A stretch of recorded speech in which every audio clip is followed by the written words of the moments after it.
Веб-технологии, туризм, медицинский и социальный уход, графический дизайн, разработка компьютерных игр и мультимедийных приложений. В этих 5 областях студенты разных колледжей республики в стенах учреждения сервиса и быта отбирают лучших специалистов. Модули или задания, предоставленные участникам, не самые простые, и на их выполнение отводится время от 1 до 6 часов. Например, в направлении пошива женского жилета студентам придется изготовить технический рисунок, затем создать лекало и сшить образ. Амина Ганиева, одна из участниц чемпионата, в своих силах уверена, делится, что готовилась к конкурсу усердно. Я долго тренировалась, месяц.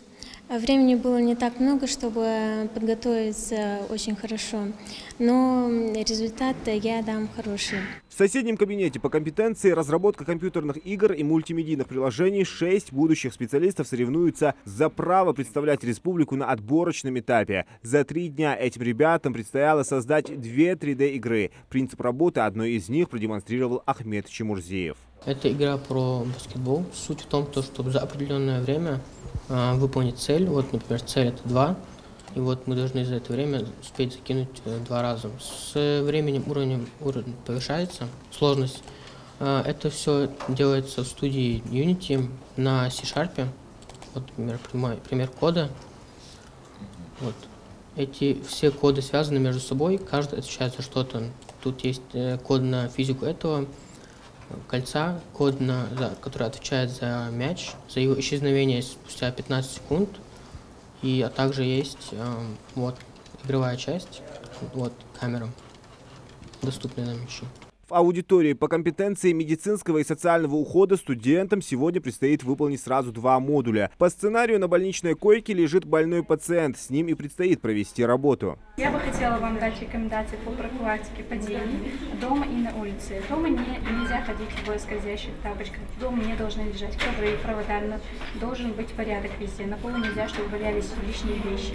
Давление, пульс, температура и сбор анамнеза. Все практически до мелочей, как в настоящей больнице. Одна ошибка значительно может повлиять на итоговый балл. За действиями студентов пристально наблюдают эксперты со всех уголков республики. Именно они в последующем выберут лучшего в своей профессии. Сложности задания нелегкие, достаточно сложные. Девочки хорошо подготовлены, пока справляются.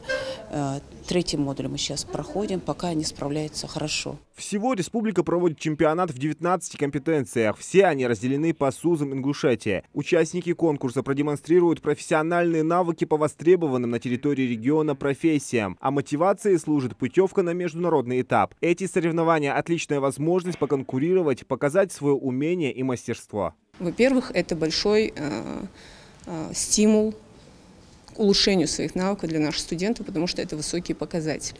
Во-вторых, у них бывает возможность проверить себя в реальных условиях работы, потому что максимально приближены наши и задания, и площадки к реальному месту работы. В-третьих, это мотивирует младшие курсы тоже развиваться так же, потому что всячески мы поощряем ребят, которые получают места или хотя бы пробуются.